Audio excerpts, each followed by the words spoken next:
Assalamualaikum warahmatullahi wabarakatuh. Kami dari kelompok 9 ingin mempresentasikan tentang sirkulasi dan pertukaran gas pada hewan. Sebelumnya perkenalkan, nama saya Karina Zal Felicia dan teman saya Amanda Putri Sani. Yang pertama ada sirkulasi hewan. Setiap organisme melakukan metabolisme baik organisme uniseluler maupun multiseluler. Metabolisme berlangsung di dalam setiap sel makhluk hidup dan untuk itu diperlukan bahan-bahan untuk berlangsungnya proses metabolisme dengan lancar. Sel-sel mendapatkan suplai makanan atau bahan-bahan dari luar tubuh dan dihantarkan ke setiap sel melalui sistem sirkulasi. Sistem sirkulasi melakukan fungsi peredaran materi atau bahan-bahan yang diperlukan oleh tubuh, hormon, oksigen, dan sisa-sisa metabolisme. Sistem sirkulasi atau sistem peredaran darah pada umumnya untuk organisasi tingkat rendah belum memiliki sistem sirkulasi secara khusus. Misalnya pada amoeba dan paramecium, sirkulasi bahan-bahan metabolisme berikut sisa-sisa metabolisme dilakukan dengan aliran sitoplasma. Akan tetapi proses difusi berlangsung sangat lambat sehingga cara tersebut tidak mungkin dapat memenuhi semua kebutuhan hewan berukuran besar dan hewan yang memiliki aktivitas metabolisme tinggi. Oleh karena itu, pada hewan tingkat tinggi diperlukan sistem sirkulasi khusus yang menjamin adanya pergerakan cairan ke seluruh tubuh secara cepat. Adapun sistem sirkulasi tersebut dilakukan oleh seperangkat organ-organ sirkulasi darah terbuka dan sistem peredaran tertutup. Sistem sirkulasi pada hewan merupakan suatu sistem organ yang memiliki fungsi untuk memindahkan zat ke sel. Sistem ini berfungsi untuk mempertahankan kestabilan suhu, pH, cairan, dan homeostatis. Next. Ada 3 macam sistem peredaran. Yang pertama yaitu sistem difusi. Sistem difusi terjadi pada invertebrata rendah seperti paramecium, amoeba, maupun hidra. Belum mempunyai sistem sirkulasi berupa jantung dengan saluran yang merupakan jalan untuk peredaran makanan. Makanan umumnya beredar ke seluruh tubuh karena adanya aliran protoplasma. Yang kedua ada sistem peredaran darah terbuka. Pada sistem peredaran darah terbuka, cairan tubuh tidak selalu beredar di dalam pembuluh darah. Darah dan cairan tersebut akan keluar dari pembuluh darah dan beredar di dalam rongga tubuh. Pada akhirnya, darah akan kembali ke dalam pembuluh dan menuju jantung. Yang terakhir ada sistem peredaran darah tertutup. Pada sistem peredaran darah tertutup, darah mengalir ke seluruh tubuh melalui pembuluh. Jantung akan memompa darah ke seluruh tubuh melalui Setelah itu, darah akan kembali ke jantung melalui pembuluh juga. Organ-organ sistem sirkulasi tersebut adalah organ yang lengkap. Next.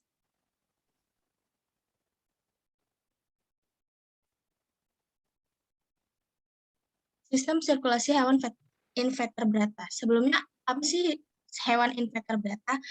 Hewan invertebrata adalah jenis hewan tanpa tulang belakang. Anatomi tubuh hewan ini tidak serumit hewan vertebrata dan lebih jauh ke sananya. Maka itu hewan invertebrata dianggap sebagai hewan tingkat rendah. Peredaran darah dari sirkulasi hewan invertebrata. Peredaran darah invertebrata masuk dalam peredaran darah terbuka. Darah akan didistribusi langsung tanpa menggunakan pembuluh darah. Kebanyakan hewan invertebrata berkembang biak secara seksual. Ada yang secara seksual di mana satu tubuh memiliki dua alat reproduksi yang berbeda. Next.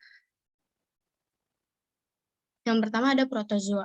Hewan bersel satu ini tidak memiliki sistem sirkulasi darah karena tubuhnya hanya terdiri atas satu sel. Sari-sari makanan yang telah dicerna di dalam vakuola diserap oleh protoplasma di sekelilingnya. Oksigen diserap secara difusi dan karbon dioksida dikeluarkan secara difusi. Contoh dari protozoa adalah amoeba dan paramecium. Sistem sirkulasi pada paramecium lebih sempurna daripada amoeba. Pada paramecium, makanan yang berupa materi halus diserap melalui permukaan tubuhnya. Namun, materi makanan yang besar akan masuk sitostoma atau mulut sel. Makanan yang berbentuk cair akan diedarkan oleh vakuola kontraktil, sedangkan zat makanan yang berbentuk padat akan dicerna dan diedarkan oleh vakuola makanan. Penyebarannya ke dalam endoplasma terjadi secara osmosis. Next. Yang kedua ada porifera. Organisme ini belum memiliki sistem peredaran darah khusus. Dengan kata lain, sistem sirkulasinya tergabung dengan sistem pencernaan. Tubuhnya terdiri atas dua lapisan sel, yaitu sel ameboid dan koanosit. Sel-sel ameboid yang berfungsi mengedarkan makanan, makanan pada porifera diperoleh melalui aliran air yang melintasi ostiar atau pori dan keluar melalui oskulum. Makanan ditangkap dan dicerna oleh sel-sel leher atau poanosit, kemudian diberikan ke sel-sel ameboid, kemudian sel-sel ameboid mengedarkan makanan ke sel-sel lain. Selanjutnya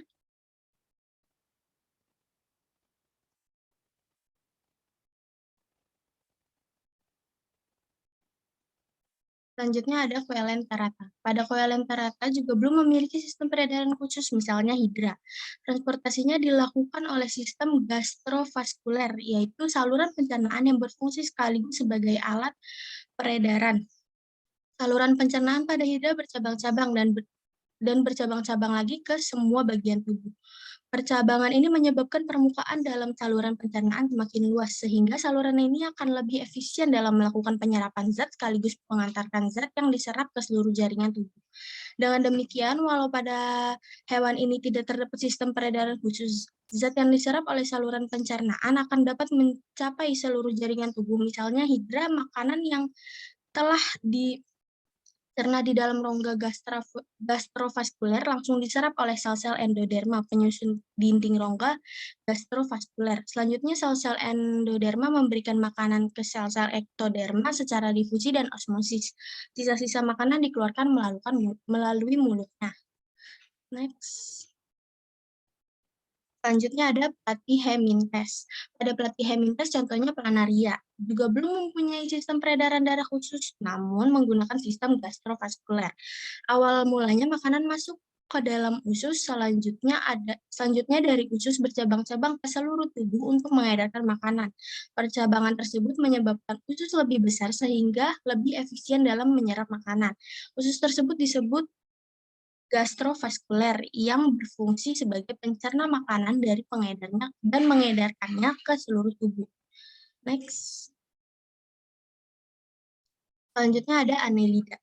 Sistem sirkulasi pada cacing tanah merupakan peredaran darah tertutup. Selama dalam peredaran darahnya, darah tetap berada di dalam pembuluh. Alat peredaran darah cacing tanah terdiri atas pembuluh darah punggung atau dorsal, pembuluh darah perut atau ventral, dan 5 pasang lengkung aorta yang berfungsi sebagai jantung. Karena itu jantung cacing sering disebut jantung aorta. Darah dalam cacing beredar ke dalam pembuluh sehingga termasuk peredaran darah tertutup. Darah yang terdapat pada pembuluh kapiler akan mengikat oksigen.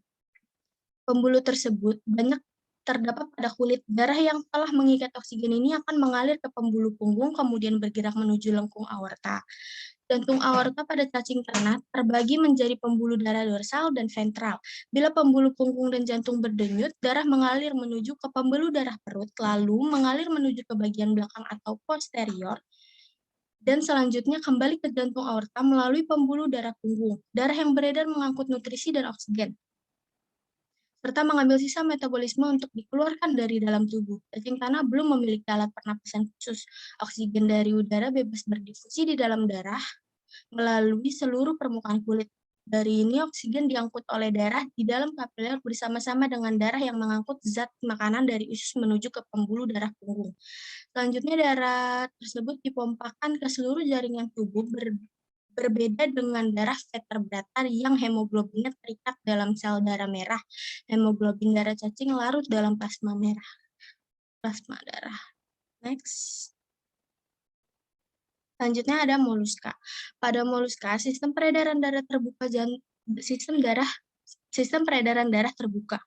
Jantung terdiri atas ventrikel dan atrium, aorta interior dan aorta posterior. Tidak memiliki arteri dan vena. Ventrikel memompa darah ke dalam aorta anterior. Kemudian darah dialirkan tanpa pembuluh ke bagian kaki serta alat-alat tubuh lainnya kecuali punggung. Ke bagian abdomen, darah dialirkan melalui rektum dan mantel atau kulit luar. Darah yang mengandung oksigen di dalam mantel akan dialirkan ke atrium. Darah yang mengandung karbon dioksida dikumpulkan dalam pembuluh, kemudian masuk ke dalam ginjal dan insang untuk mengikat oksigen dan kembali ke jantung. Selanjutnya ada arthropoda. Sistem sirkulasi arthropoda memiliki jantung dan arteri, sedangkan vena tidak ada. Contohnya pada belalang. Mempunyai sistem peredaran darah terbuka karena darah tidak selalu berada dalam pembuluh darah. Darah kembali ke jantung melalui rongga-rongga tubuh atau hemosoel. Alat transportasinya berupa pembuluh yang dapat berdenyut sehingga menyerupai jantung. Oleh karena itu, pembuluhnya disebut jantung pembuluh. Pada saat jantung pembuluh ini berdenyut, darah keluar dari jantung pembuluh ke bagian depan melalui aorta. Peredaran darah pada belalang berlangsung dari darah yang dipompa ke jantung pembuluh ke bagian depan melalui aorta dorsal. Selanjutnya, darah beredar ke seluruh tubuh ke ruang antar organ tanpa melalui pembuluh darah. Kemudian darah kembali ke jantung pembuluh melalui ostium. Darah serangga tidak mengandung hemoglobin sehingga tidak berwarna merah. Darah serangga disebut hemolimfa. Darah ini mengandung sel darah yang tidak berwarna yang berfungsi untuk melenyapkan organisme asing. Karena tidak mengandung Hb, darah serangga berfungsi untuk mengangkut zat makanan, tidak untuk mengangkut oksigen maupun gas karbon dioksida. Gas-gas tersebut disalurkan melalui sistem trakea. Next. Selanjutnya ada sistem sirkulasi pada hewan vertebrata. Sebelumnya hewan vertebrata itu apa sih? Hewan vertebrata adalah jenis hewan yang memiliki tulang belakang pada tubuhnya. Fungsi dari tulang belakang itu adalah untuk menopang tubuh hewan tersebut dan melindungi sumsum tulang belakang serta menghubungkannya pada sistem saraf. Selain itu, hewan vertebrata juga memiliki tengkorak untuk melindungi otot mereka. Sistem sirkulasi pada hewan vertebrata yaitu memiliki sistem peredaran darah yang tertutup, yaitu melalui pembuluh darah. Alat ekskresi hewan vertebrata adalah ginjal yang berfungsi untuk mengeluarkan zat metabolisme. Next. Selanjutnya ada Pisces. Sistem peredaran darah terbuka pada belalang ikan adalah vertebrata air yang termasuk hewan berdarah dingin, yang dapat ditemukan pada air garam atau air tawar. Seperti manusia, mereka memiliki sistem peredaran darah tertutup, di mana darah selalu terkandung dalam rangkaian pembuluh darah. Dengan kata lain, darah tidak pernah meninggalkan pembuluh darah dan tidak mengisi rongga tubuh. Sehingga sistem peredaran darah tertutup dapat memiliki pola sirkulasi tunggal atau ganda. Ikan memiliki pola sirkulasi tunggal di mana darah melewati jantung hanya sekali selama setiap rangkaian lengkap. Darah yang kekurangan oksigen dari jaringan tubuh datang ke jantung, di mana ia dipompa ke insang. Pertukaran gas terjadi dalam insang dan darah beroksigen dari insang yang beredar ke seluruh tubuh. Sistem peredaran darah ikan cukup sederhana, terdiri dari pembuluh jantung, darah, dan pembuluh darah. Jantung ikan adalah struktur otot sederhana yang terletak di belakang dan di bawah insang. Jantung tertutup oleh membran perikardial atau perikardium. Jantung terdiri dari atrium, ventrikel, struktur berdinding tipis yang dikenal sebagai sinus venosus, dan tabung yang disebut bulbus arteriosus. Meskipun memiliki 4 bagian, jantung ikan dianggap 2 bilik, tidak seperti manusia. 4 bagian dari jantung ikan tidak membentuk organ tunggal. Biasanya mereka menemukan satu di belakang yang lain. Pembuluh darah pada ikan membawa darah ke seluruh tubuh, sementara arteri membawa darah beroksigen dari insang ke seluruh tubuh. Pembuluh darah teroksigenasi kembali dari berbagai bagian tubuh ke jantung. Arteriol adalah arteri kecil berdinding tipis yang berakhir di kapiler. Sementara venula adalah vena kecil yang berlanjut dengan kapiler. Kapiler adalah pembuluh mikroskopis yang membentuk jaringan disebut kapiler bed, di mana darah arteri dan vena langsung terkait. Kapiler memiliki dinding tipis yang memfasilitasi difusi, suatu proses di mana oksigen dan nutrisi lain dari darah arteri yang ditransfer ke dalam sel. Pada saat yang sama, karbon dioksida dan limbah bahan dipindah ke kapiler. Kapiler mengandung darah karbon dioksida yang mengalir ke vena kecil yang disebut venula, yang pada gilirannya mengalir ke vena yang lebih besar. Vena membawa darah terdeoksigenasi ke sinus venosus yang seperti tulang koleksi kecil. Sinus venosus memiliki sel-sel alat cuci jantung yang bertanggung jawab untuk memulai kontraksi, sehingga darah tersebut akan dipindahkan ke dalam atrium berdinding tipis yang memiliki sangat sedikit otot. Atrium menghasilkan kontraksi lemah sehingga mendorong darah ke ventrikel. Ventrikel adalah struktur berdinding tebal dengan banyak otot jantung. Ini menghasilkan tekanan yang cukup untuk memompa darah ke seluruh tubuh. Ventrikel memompa darah ke dalamnya menjadi bulbus arteriosus, ruang kecil dengan komponen elastis. Sementara bulbus arteriosus adalah nama ruang pada teleos atau ikan bertulang. Terstruktur ini dikenal dengan konus arteriosus pada ikan dengan kerangka tulang rawan dan sisik patakoid. Konus arteriosus memiliki banyak katup dan otot, sedangkan bulbus arteriosus tidak memiliki katup. Fungsi utama dari struktur ini adalah untuk mengurangi tekanan nadi yang dihasilkan oleh ventrikel untuk menghindari kerusakan pada insang yang berdinding tipis. Next. Selanjutnya ada amfibia. Peredaran darah amfibia merupakan peredaran darah ganda karena darah melewati jantung 2 kali. Amfibi memiliki organ peredaran darah berupa jantung, pembuluh vena, dan pembuluh arteri. Uniknya, amfibi memiliki jantung yang terdiri dari 2 serambi dan 1 bilik. Arah aliran darah amfibia yaitu darah yang kaya akan oksigen dari paru-paru dan kulit masuk ke atrium kiri. Darah yang miskin oksigen masuk ke atrium kanan dengan perantaran sinus venosus. Dari darah masuk ke ventrikel sehingga terjadi percampuran darah yang kaya akan oksigen dan darah yang miskin oksigen. Dari ventrikel, darah yang kaya oksigen dipompa ke jaringan tubuh pada saat darah yang miskin oksigen dialirkan ke paru-paru, ke kulit untuk memperoleh oksigen. Next. Selanjutnya ada reptilia. Organ peredaran darah reptil terdiri dari jantung, pembuluh darah vena, dan pembuluh darah arteri. Reptil memiliki jantung dengan 4 bagian. Pada 4 bagian jantung itu terdapat 2 serambi dan 2 bilik. Namun antara bilik kanan dan bilik kiri dibatasi sekat yang belum sempurna sehingga masih terjadi percampuran antara darah yang mengandung oksigen dan karbon dioksida. Proses peredaran darah reptil yaitu darah dari seluruh tubuh masuk ke serambi kanan, kemudian ke bilik kiri dan ke bilik kanan. Kemudian darah masuk ke paru-paru, lalu ke serambi kiri dan dipompa ke seluruh tubuh. Next. Selanjutnya ada mamalia. Organ peredaran darah mamalia terdiri dari jantung, pembuluh vena, dan pembuluh arteri. Jantung mamalia terbagi menjadi 4 bagian, yaitu 2 bilik dan 2 serambi. Mamalia memiliki sistem peredaran darah ganda, yaitu darah melalui jantung 2 kali. Proses peredaran darah mamalia yaitu bilik kanan memompa darah ke paru-paru melalui pembuluh darah arteri. Kemudian darah keluar melalui pembuluh darah vena ke serambi kiri dan masuk ke bilik kiri. Dari bilik kiri, darah mengalir ke seluruh tubuh dan kembali ke jantung. Melalui pembuluh darah vena, proses peredaran darah mamalia sama seperti burung. Darah burung dan mamalia yang mengandung oksigen dan karbon dioksida terpisah dengan baik karena bilik kanan dan bilik kirinya terpisah. Next. Dan terakhir ada Aves. Pada dasarnya sistem peredaran darah kelas Aves hampir mirip dengan sistem peredaran darah pada kerja jantung kelas mamalia. Sistem peredaran darah pada kelas Aves juga menggunakan peredaran darah ganda dan sistem peredaran darah tertutup. Peredaran darah kecil pada Aves yaitu berawal dari darah mengalir yang berasal dari seluruh tubuh ke ventrikel kanan. Kandungan karbon dioksida pada jantung dipompa menuju paru-paru melalui arteri pulmonalis untuk melepaskan kandungan karbon dioksida pada darah yang mengikat oksigen. Next. Selanjutnya ada filosofi pernafasan hewan yang akan dibacakan oleh rekan saya Amanda.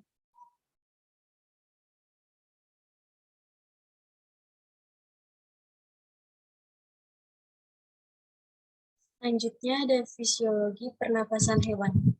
Sistem pernapasan adalah sistem dalam tubuh hewan yang melangsungkan pertukaran gas O2 atau oksigen dengan CO2 antara organisme tersebut dengan lingkungan eksternalnya. Tipe sistem pernapasan ada 2. Yang pertama, pertukaran gas langsung lewat permukaan tubuh, antara lain porifera, coelenterata, nematoda, dan amfibi. Yang kedua, ada pertukaran gas pada hewan berukuran besar melalui sistem respirasi atau untuk pertukaran gas, sistem peredaran untuk mengangkut gas antara permukaan respiratorik dan sel-sel tubuh. Respirasi eksternal adalah pertukaran gas antara darah dan lingkungan luar, sedangkan respirasi internal adalah pertukaran gas antara darah dan sel-sel tubuh. Syarat pertukaran gas pada organisme ada yang pertama, organisme harus mempunyai membran pernapasan. Yang kedua, organisme mempunyai cara untuk menyalurkan gas ke dan dari membran pernapasan. Dan yang ketiga, organisme mempunyai cara untuk mengangkut gas antara membran dan sel-sel tubuh.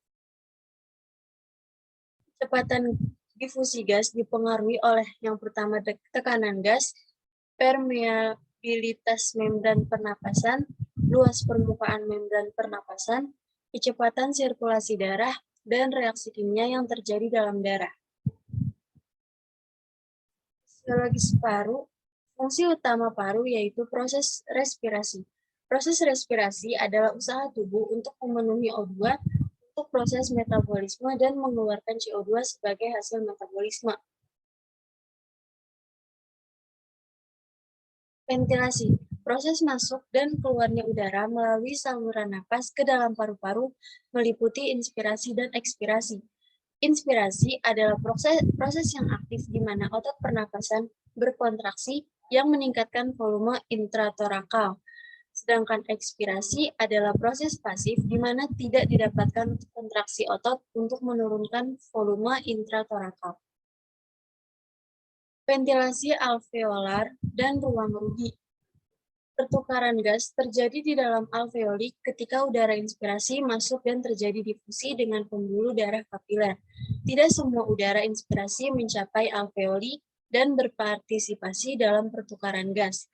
Volume udara pada akhir inspirasi yang tetap ada di dalam saluran nafas konduksi disebut ruang rugi anomatis. Ventilasi dipengaruhi oleh kadar oksigen pada atmosfer, kebersihan jalan nafas, daya recoil, dan kompliments atau kembang kempis dari paru-paru. Pusat pernafasan fleksibilitas paru sangat penting dalam proses ventilasi. Fleksibilitas paru dijaga oleh surfaktan. Yang kedua ada difusi. Difusi adalah perpindahan molekul gas secara pasif dari area dengan tekanan parsial tinggi ke area dengan tekanan parsial rendah sampai kedua area memiliki tekanan parsial yang sama.